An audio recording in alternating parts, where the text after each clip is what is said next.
तो hello friends, मैं हूं राहुल कुमार। आज का दिन 25 दिसंबर है और लगभग आज से 3 महीना आपके पास है आरआरबी एनटीपीसी ग्रेजुएट लेवल या अंडर ग्रेजुएट लेवल की तैयारी के लिए। लगभग आपके पास 100 दिन बचा हुआ है, क्योंकि एग्जाम जो है अप्रैल और मई के बीच में, दोनों में से कोई, या तो ग्रेजुएट या अंडर ग्रेजुएट, कोई एक एग्जाम आपका स्टार्ट हो जाएगा।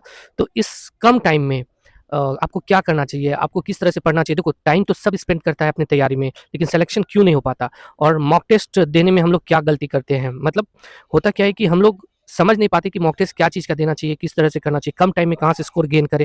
वो सब हम लोगों से नहीं हो पाता। नहीं होने का कारण है कि नए रहते हैं हम लोग, और उतना एक्सपीरियंस नहीं रहता, तो समझ नहीं पाते। और अभी देखो, यूट्यूब पे जो जेन्युइन चीज़ है वो चीज़ नहीं बता के, बहुत जगह आप सुनोगे तो आपको समझ में नहीं आएगा कि जेन्युइन चीज़ कैसे है, सिलेक्शन किस प्रकार से जेन्युइन वे में लिया जाता है, जैसे कि हम लोगों ने लिया था। बार बार एक बार अच्छे से पढ़ना है और हर एग्जाम को क्रैक करना है, ठीक है? तो उस तरह की तैयारी के लिए क्या करेंगे, नहीं करेंगे, तो आज का ये वीडियो टोटल डेडिकेटेड रहेगा।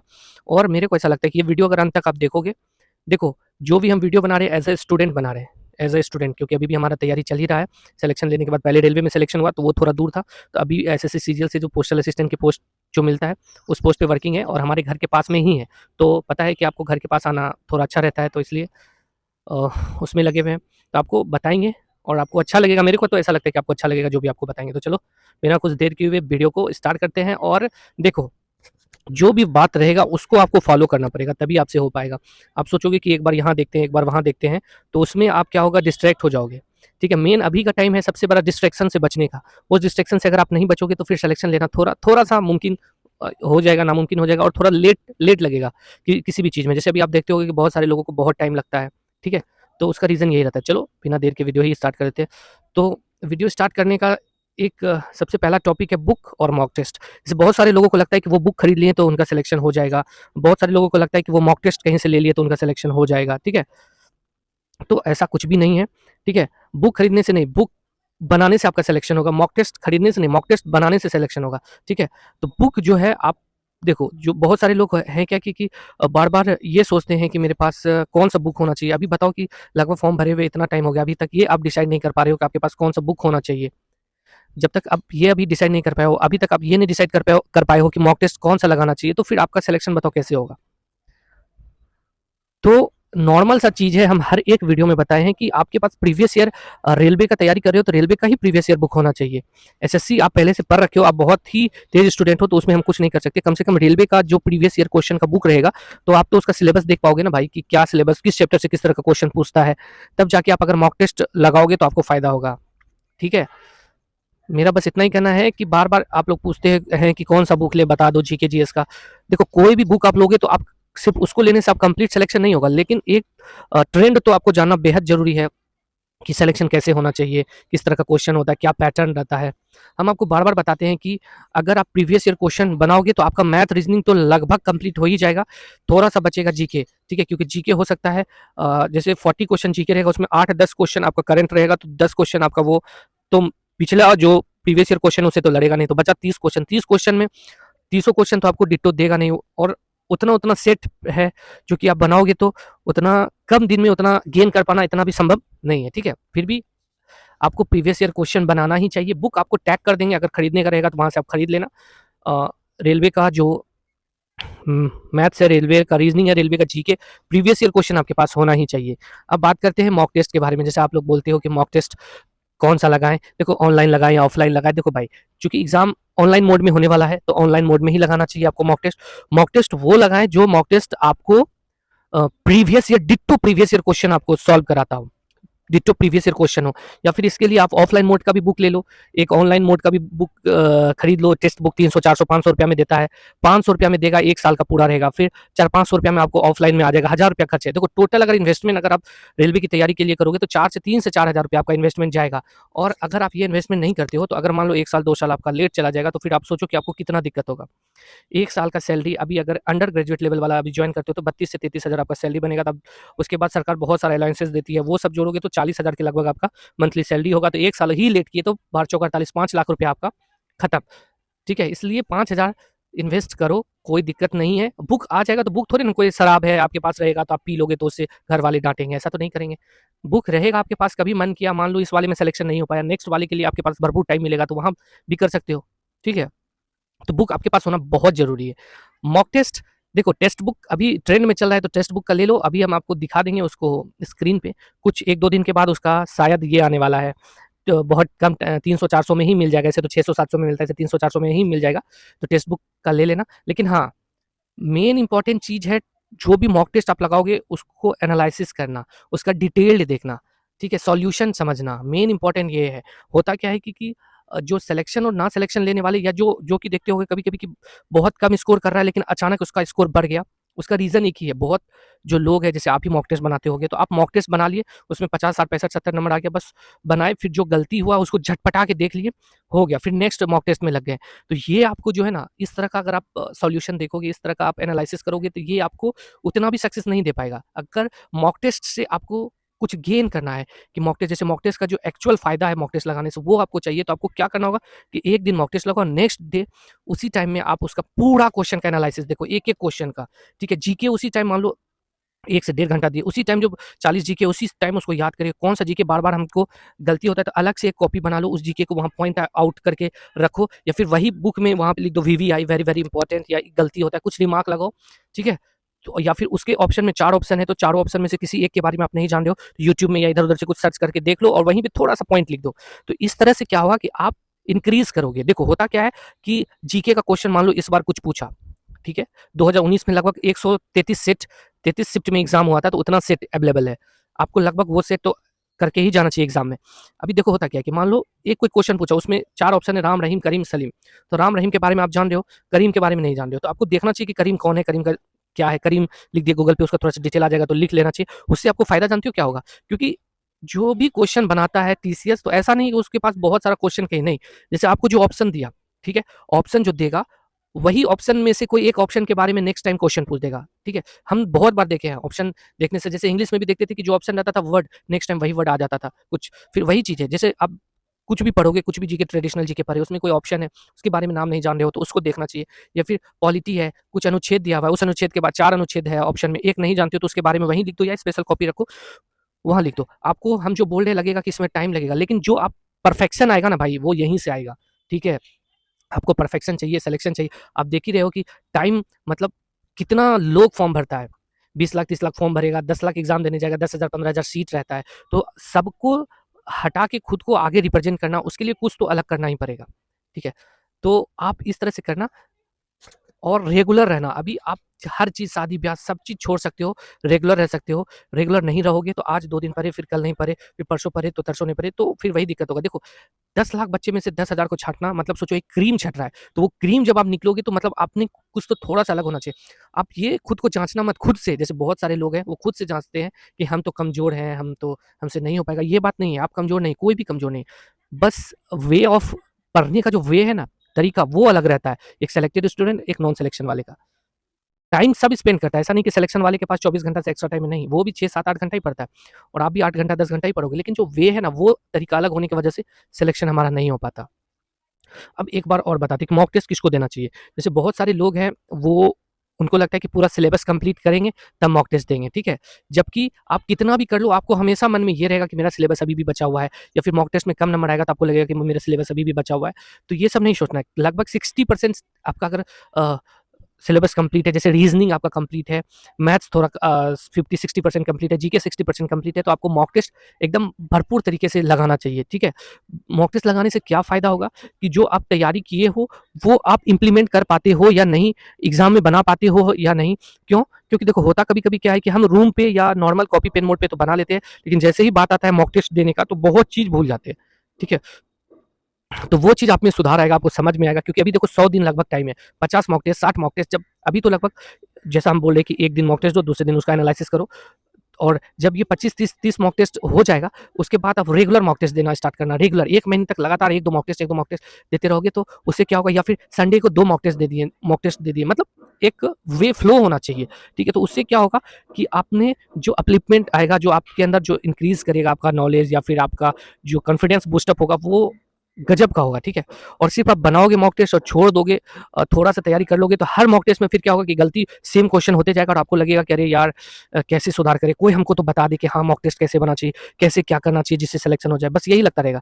जबकि सिंपल सा फंडा है कि जो मॉक टेस्ट बनाएँ, उस मॉक टेस्ट को अच्छे से नेक्स्ट डे एनालिसिस करें और जो क्वेश्चन, जो मैथ का क्वेश्चन बार-बार मेरे से गलती हो रहा है, जो हम बनाए हुए चैप्टर का क्वेश्चन बार-बार गलती हो रहा है, तो क्यों हो रहा है? उस पे क्या करना चाहिए? ठीक है? वो आपको देखना बहुत ज़रूरी है। नहीं तो फिर आपको बाद में वही रोना-रोना पड़ेगा कि हम तो इतना टाइम दिए, फिर भी मेरा सिलेक्शन नहीं हुआ, दूसरे मेरा भाग्य अच्छा नहीं था, बस यही सब लगेगा आपको। जबकि पढ़ने का तरीका में थोड़ा-सा डिफरेंस है, वही आपको ले डूबता है। ठीक है? अपने आप को कभी भी ये मत सोचना कि हम कमज़ोर हैं। हम लोग खुद अपने आप को आँक लेते हैं कि हमसे नहीं हो पाएगा, या हम इस एग्ज़ाम के लायक नहीं हैं, या फिर हम कमज़ोर हैं। थोड़ा चेहरे पे धूप आ रहा है, इस वजह से आँख खुल नहीं रहा, तो थोड़ा-सा उसके लिए मेरे को माफ़ करना। बाकी बात कोशिश कर रहे हैं आपके साथ जुड़े रहने का। देखो, वीडियो मेरा बड़ा रहता है क्योंकि हम हर एक बात बताना चाहते हैं आपको, जो गलती होता है सिलेक्शन के दौरान, जो हमसे भी स्टार्टिंग फेज़ में हुआ था, लेकिन फिर हमको हमारे बड़े भाई, मतलब हमारे जो सीनियर थे, उन्होंने गाइड किया। गाइड करने के बाद हम भी ट्रैक पे चले। देखो, एक गाइडेंस आपको अच्छा मिलेगा ना, तो आप बहुत अच्छा कर जाओगे। गाइडेंस नहीं मिलेगा, अगर मीडियम स्टूडेंट हो, नॉर्मल स्टूडेंट हो, तो आप अच्छे स्टूडेंट बन जाओ। हम भी स्टार्टिंग में नॉर्मल ही थे, फिर ऐसा हुआ कि हर एग्ज़ाम में सिलेक्शन होना स्टार्ट हो गया। बस वही एक अच्छा गाइडेंस मिला। गाइडेंस नहीं मिला था, तो हमको भी लगता था कि बहुत पढ़ते थे, लेकिन वही होता था, एग्ज़ाम में जाके परफ़ॉर्म नहीं कर पाते थे। ठीक है? तो मॉक टेस्ट देखो, ये जो हमारा जो ये अभी टाइम है ना, बहुत क्रूशियल टाइम है, और अगर 1-2 एग्ज़ाम में आप सक्सेस नहीं करोगे ना भाई, तो फिर आपके अंदर मतलब अजीब-सा आ जाएगा। फिर आपको खुद लगने लगेगा कि मेरे से नहीं हो पाएगा, या फिर हम कमज़ोर हैं। हर एग्ज़ाम में बैठोगे तो डर लगना स्टार्ट हो जाएगा। ठीक है? हाँ, वही होगा कि आप अभी स्टार्टिंग में तैयारी हो, कट ऑफ 75 किया, आपको 70-72 मार्क्स आए, तो आपके अंदर एक थोड़ा-सा कॉन्फिडेंस आएगा कि अरे यार, अभी तो हम 6 महीना ही पढ़े हैं, 8 महीना ही पढ़े, तो इतना आ गया, तो नेक्स्ट टाइम हम कर लेंगे। ये आएगा। लेकिन आप 2 साल 3 साल से तैयारी कर रहे हो और आपका नहीं हो रहा, तो वो आपको लूज़ करेगा। और नहीं होने का रीज़न यही है कि छोटा-छोटा गलती करते हैं। देखो, कुछ लोग ऐसा होता है कि जो सिर्फ़ मॉक टेस्ट पे डिपेंड हो जाता है। कुछ लोग ऐसा होता है कि जिसको लगता है कि यार, जब सिलेबस कंप्लीट हो जाएगा तो मॉक टेस्ट लगाएँगे। कुछ लोग ऐसा होता है कि मॉक टेस्ट लगा रहा है, एनालिसिस नहीं करता। तो ये सब चीज़ ही आपको बर्बाद कर देते हैं। जबकि आपको करना क्या है, जो सिलेबस है, मैथ्स का जो सिलेबस है, रीज़निंग का जो सिलेबस है, जीके का जो सिलेबस है, उसको रेगुलर करते जाना है। जैसे मैथ मैथ 1-2 बार आप बना लोगे, तो फिर आपको उसको नॉर्मल भी टाइम दोगे तो कोई दिक्कत नहीं। रीज़निंग 1-2 बार बना लोगे तो नॉर्मल भी टाइम दोगे तो कोई दिक्कत नहीं। जीके में आपको लगातार पढ़ते रहना होगा, लगातार पढ़ते रहना होगा, तब जाके आपको सिलेक्शन होगा। सिलेक्शन में, जीके में स्कोर बढ़ाने के लिए एक चीज़ है, वो है करंट। करंट भी आपको देखना बहुत ज़रूरी है। करंट के लिए आप करें क्या कि आप जो है 1 साल, सवा साल से का जो करंट है उसको देख लें, और एएलपी में जो अभी क्वेश्चन आया है, एएलपी का जो मेरा टेलीग्राम चैनल है राहुल एवन मैथ्स, उसमें सब कुछ एएलपी का टोटल क्वेश्चन डाल दिए, वो आप ज़रूर देखिएगा, क्योंकि हो सकता है उससे ढेर सारा क्वेश्चन आपके ग्रेजुएट लेवल या अंडर ग्रेजुएट लेवल में पूछ दे। क्योंकि उनको भी आपको लगेगा कैसे पूछ देगा, क्योंकि उनको पता है कि अभी आप ही देख रहे होगे वीडियो, तो आपको, आपने अभी तक एएलपी का क्वेश्चन देखा क्या? नहीं देखा। क्योंकि उतना अवेलेबल सबके पास होता नहीं, उतना माइंड लगाता नहीं है कोई। हमारे टाइम में हम लोग क्या करते थे कि कोई भी एसएससी का तैयारी करे, कोई भी लेटेस्ट एग्जाम हुआ, देख लिए। हम तो प्रीवियस ईयर क्वेश्चन को ही बहुत डिटेल्ड में बनाते ही सिलेक्शन लिए। ठीक है? जो भी बुक होगा वो टैग कर देंगे, आप लोग वहाँ से परचेज़ कर लेना। देखो, बुक मान लो 200-300 का परचेज़ कर ही लिए, आपके पास आ ही गया, मान लो पढ़ने का मन नहीं किया, 200-300 बुक ही है ना भाई, आज न कल तो पढ़ोगे ही उससे, क्या उसका हो जाएगा? कोई खराब चीज़ तो है नहीं। इतना चीज़ आप लोग परचेज़ करते हो, बुक के लिए क्यों इतना टेंशन ले रहे हो? जबकि यही चीज़ आपको आगे करेगा। पीडीएफ से हमेशा पढ़ने की कोशिश मत करना, बुक रहेगा, अंडरलाइन करोगे, कहाँ पे कुछ उसमें लिखने का रहेगा, कुछ समझ में नहीं आ रहा है, तो समझोगे। पीडीएफ और हमेशा मोबाइल से पढ़ने का कोशिश मत करना, मेरा एक ही रिक्वेस्ट है। डिस्ट्रैक्शन से बचना है, ठीक है? अभी का समय मेन डिस्ट्रैक्शन ही है और कुछ भी नहीं है। आपको अच्छा वीडियो देखने में, जैसे अभी मेरा वीडियो देखोगे लॉन्ग रहेगा, तो आपको लगेगा अरे यार, ये तो टाइम वेस्ट हो रहा है, ये सब लगता है। जबकि आप इतना टाइम बहुत चीज़ पे वेस्ट कर कर देते होगे। एक स्टूडेंट है, एक जो हम मान लो जिस चीज़ की तैयारी कर रहे हैं, रेलवे की, एसएससी की, जिसका भी तैयारी कर रहे हैं, तो उससे रिलेटेड जितना, जैसे गगन प्रताप हो गया, फिर अभिनय मैथ्स हो गया, या फिर बहुत सारा टीचर है जो पढ़ाता है, उसका शॉर्ट्स वीडियो, मतलब उसका चैनल ये कर लिए, सब्सक्राइब कर लिया, ताकि कोई भी शॉर्ट्स का क्वेश्चन या कुछ भी वो डाले, तो स्किप करते-करते वो 10 वीडियो में 2-3 वीडियो वो आए, तो कम से कम 1-2 क्वेश्चन वहाँ से आपको लर्न होते रहेगा। ऐसा तो नहीं है कि मेरे बोलने से आप मोबाइल छोड़ दोगे चलाना, ऐसा भी नहीं। लेकिन जितना भी पढ़ाई का चैनल आएगा, जो कि एक ज़ीरो भी आपको सिखाएगा, सबको सब्सक्राइब करके रखना, ताकि जो फालतू चीज़ है वो ज़्यादा ना आए, ज़्यादा यही सब आए, तो उससे 1-2 क्वेश्चन आपको रोज़ सीखने को मिलेगा, ठीक है? ऐसा नहीं बोल रहे कि मोबाइल मत चलाओ। देखो, एन्जॉयमेंट भी बहुत, रिफ्रेशमेंट भी बहुत ज़रूरी है, लेकिन इस तरह से करोगे तो आप किसी भी टाइम सीख जाओगे। ठीक है? तो कुछ-कुछ चीज़ है जो कि गलती हम लोग करते हैं, वो नहीं करना चाहिए। और सिलेक्शन चाहिए तो आपको 2-3 चीज़ फ़ॉलो करना होगा। एक चीज़ है कि डेली आप मैथ्स का चैप्टर वाइज़ बनाओ। अगर आप थोड़ा कमज़ोर हो, स्टार्टिंग फर्स्ट टाइम ही मैथ्स बना रहे हो, तो या फिर आप 1 साल से भी तैयारी कर रहे हो, 2 साल से भी कर रहे हो, तो आपको मैथ्स कैसे बनाना चाहिए, पहले आपको करना क्या चाहिए, जैसे कोई एक चैप्टर बनाए, वो एक बार बना लिए, तो आदमी क्या होता है, फिर नेक्स्ट चैप्टर में चला जाता है। नहीं, हर चैप्टर को 2 बार बना के उसी टाइम जाना है। एक बार बना लिए, ठीक है, बन गया, फिर दूसरी बार फिर बना लिए, तो उससे क्या होगा कि आप कुछ सीखोगे अच्छे से। नहीं तो एक बार बना के निकलोगे, दूसरे में जाओगे, ये वाला भूल जाओगे। 2 बार कम से कम हर चैप्टर को बनाओ। कितना दिन जाएगा? फर्स्ट बार अगर 5 दिन लगेगा एक चैप्टर बनाने में, तो दूसरा बार 3 से 4 दिन लगेगा। हमेशा कम ही लगता है, ठीक है? तो वो आपको बहुत फ़ायदा करेगा। मैथ्स बनाते हो, क्वेश्चन नहीं बनता है, तो आप एक चीज़ करो, कोई भी चैप्टर पढ़े हो, मान लो कोई भी टाइम एंड वर्क पढ़े हो, तो मान लो कुछ क्वेश्चन है, उस क्वेश्चन को देखना, नहीं बनता है तो आप लिखना कॉपी में, क्वेश्चन पढ़ लिए, क्या दिया हुआ है, मान लो क्वेश्चन में दिया हुआ है कि ए एक काम को 20 दिन में करता है, बी एक काम को 30 दिन में करता है, पूछा है दोनों मिलके इस काम को कितने दिन में करेगा, तो आप लिखो कि दिया हुआ क्या है, ए 20 दिन में करता है, बी इतने दिन में करता है, क्या निकालना है, तो दोनों मिलके कितने दिन में काम करेगा ये निकालना है। सबसे पहले स्टूडेंट यही नहीं जानता है कि क्या दिया हुआ है और क्या निकालना है, ये क्वेश्चन में पढ़ने के बावजूद भी उसको नहीं समझ में आता है, ये दिया हुआ है और ये निकालना है। जैसे ही ये करोगे, उसके बाद क्या होगा, आपके दिमाग में खुद आने लगेगा कि हाँ, इस तरह से बनेगा। चाहे वो चैप्टर का फाउंडेशन बैच आप लियोगे तो आपको समझ में आएगा कि हाँ, ऐसे-ऐसे बताया गया है, ठीक है? कोई भी क्वेश्चन अगर एग्जामिनेशन हॉल में अगर आपके पास टाइम है, आपको समझ में नहीं आता है कि कैसे क्या करना है, और टाइम है तो आप ज़रूर लिखना, क्वेश्चन में ये दिया हुआ है और ये निकालना है, फिर उस पे सोचना। जैसे ही सोचने के लिए सीख जाओगे, बस आप क्वेश्चन बनाने के लिए सीख जाओगे। उसी तरह रीज़निंग, रीज़निंग का चैप्टर वाइज़ जो कि हम टैग कर देंगे वीडियो पे, वो हमेशा हर वीडियो में बोलते हैं, वो ज़रूर बनाओ। उससे क्या होगा कि आपको स्टार्टिंग में लगेगा कि टाइम वेस्ट कर रहे हैं, मिक्स क्वेश्चन ही बना लेते तो हो जाता। नहीं, 1 से डेढ़ महीना में रीज़निंग का पूरा सेट बन जाएगा, ठीक है? जैसे बहुत ज़्यादा क्वेश्चन होगा तो बहुत ज़्यादा मत बनाना, 100-150 क्वेश्चन एक चैप्टर से बनाना, और बन जाएगा। एक बार अगर आप रीज़निंग बनाओगे ना, 1 से सवा घंटा डेली 2 महीने तक, उसके बाद फिर आप रीज़निंग में मास्टर हो जाओगे, ठीक है? उसके बाद जीके हो गया, जीके में आपको दिमाग से पढ़ना है, सेपरेट-सेपरेट करके। जैसे अगर लूसेंट अगर आप पढ़ते हो, तो लूसेंट का जो जितना भी मेन चैप्टर है, हिस्ट्री, सिविक्स, ज्योग्राफी, उसका फाड़ के अलग-अलग कर लेना, हिस्ट्री, सिविक्स, ज्योग्राफी मतलब पॉलिटी, और टाइम दे देना कि 1 घंटा हिस्ट्री पढ़ना है, 1 घंटा कम से कम 3 चीज़ तो ज़रूर पढ़ना। एक तो पूरा मिक्स क्वेश्चन पढ़ना, कोई मिक्स क्वेश्चन का आपका बुक होना चाहिए। दूसरा चीज़, लूसेंट अगर पढ़ते हो तो उस जैसे रेलवे का ही चैप्टर वाइज़ आता है, वो भी टैग कर देंगे। लूसेंट पढ़िए, वही सेम चैप्टर से क्वेश्चन क्या-क्या पूछा है अभी तक, वो देख लेना। लूसेंट का ही वस्तुनिष्ठ, लूसेंट का ही एक सब्जेक्टिव होता है, एक ऑब्जेक्टिव, वो आपको टैग कर देंगे। ज़रूर ये बुक ज़रूर खरीदना, ठीक है? इससे क्या होगा कि जो वस्तुनिष्ठ वाला बुक सबके पास होता नहीं, होता क्या कि जो लूसेंट का जो चैप्टर पढ़ोगे ना, वो याद नहीं होता। वस्तुनिष्ठ अगर पढ़ लोगे ऑब्जेक्टिव की, लूसेंट में ये चैप्टर में ये क्वेश्चन अराइज़ होता है, तो उससे आपको बहुत याद होगा। एक बार आप खरीद के देखना, आपको देखो बहुत फ़ायदा होगा। स्टार्टिंग में देखो लूसेंट किसी से नहीं याद होता। अब लूसेंट का चैप्टर पढ़ना सब्जेक्टिव, फिर उसका ऑब्जेक्टिव पढ़ लेना, देखना धीरे-धीरे आपको मन लगने लगेगा लूसेंट भी पढ़ने में। और फिर जीके को जितना 3-4 तरीके से पढ़ोगे उतना फ़ायदा है। और देखो, आप सब चीज़ भगवान पे छोड़ देना, मेहनत खुद से करना। आप अगर मेहनत करोगे तो मैं वादा करता हूँ कि आपका सिलेक्शन होगा ही होगा, आपको कोई नहीं रोक सकता सिलेक्शन लेने से। और अगर आप वही करोगे टाल-मटोल, आज ये पढ़े, कल वो पढ़े, तो फिर दिक्कत है। जो भी चीज़ पढ़ना उसको खत्म करने की कोशिश करना। ऐसा नहीं कि 20 दिन लूसेंट पढ़े, अरे यार याद नहीं होता। लूसेंट तभी याद नहीं होगा अगर ऑब्जेक्टिव जो हम वस्तुनिष्ठ बुक बोल रहे हैं लूसेंट का, वो अगर नहीं लोगे, सिर्फ़ थ्योरी पढ़ते जाओगे, तो लूसेंट याद कभी नहीं होने वाला। और आपको लगेगा भी नहीं कि लूसेंट से कोई क्वेश्चन आया। जैसे ही आप थ्योरी और ऑब्जेक्टिव दोनों बुक लोगे, तब समझ में आएगा कि हाँ, इस तरह का क्वेश्चन रहता है। लूसेंट जीके का 3-4 बुक रखना, एक मिक्स क्वेश्चन का रखना, एक लूसेंट का ज़रूर रखना, और एक previous year question chapter wise रखना। उससे आपको बहुत फ़ायदा होगा। साइंस का भी आपको अलग से बुक और मिक्स में दोनों में पढ़ना चाहिए, तब जाके अच्छा होगा। और ये सब चीज़ आपको टाइम निकाल के करना ही होगा, चाहे आपको 10 घंटा लगे पढ़ने में या 12 घंटा लगे। क्योंकि सिलेक्शन चाहिए, सिलेक्शन लेने के लिए वहाँ एग्ज़ामिनेशन में कोई नहीं बैठा आपका एक्सक्यूज़ सुनने के लिए कि हाँ, मेरे को ये प्रॉब्लम था, ये प्रॉब्लम था। बस सब लोग सिलेक्शन देखता है, सिलेक्शन नहीं होगा तो फिर बेकार हो, सब कुछ बेकार लगेगा। ठीक है, वीडियो थोड़ा लंबा हो गया है, क्योंकि आज 25 दिसंबर है, मेरे को लगा कि टोटल बात आज आप लोगों के साथ शेयर किया जाए। बहुत सारे लोग बहुत चीज़ कमेंट कर रहे थे, इसलिए आपको इतना टाइम लगा। वीडियो देखना, अच्छा लगे तो कमेंट करना, और अगर ये आपके दिल से जुड़ता है तो एक लाइक कर देना। ठीक है, बताने का एक ही मकसद है भाई कि आप डिस्ट्रैक्ट नहीं हो, ठीक है, और कुछ भी मैटर नहीं है। ठीक है, तो चलो मिलेंगे नेक्स्ट वीडियो में। वीडियो आपको मेरा वीडियो सिर्फ़ और सिर्फ़ आपको मोटिवेट और एक राइट पाथ पे कैसे चले उसके लिए रहेगा।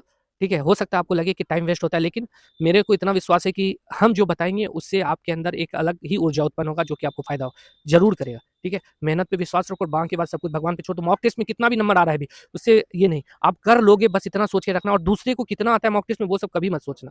दूसरा कोई भी आपको एग्ज़ैक्ट नहीं बताएगा, 5-10 नंबर बढ़ा के बोलेगा और आपको हमेशा कॉन्फिडेंस लूज़ करवाएगा, समझे? इसलिए ये सब कहीं भी मत सुनो। मान लो यूट्यूब में हम ही अभी बोल दें कि हमको 95 मार्क्स आया था एग्ज़ाम में, 95 आया था, तो ये आप अ, थोड़ी ना आप मेरा देखने जा रहे हो, ठीक है? ये सब मत सोचना, और ये सब सोचोगे तो आपको लगे, अब बस अपना विश्वास और टाइम पे सब कुछ डिपेंड करता है, उस पे छोड़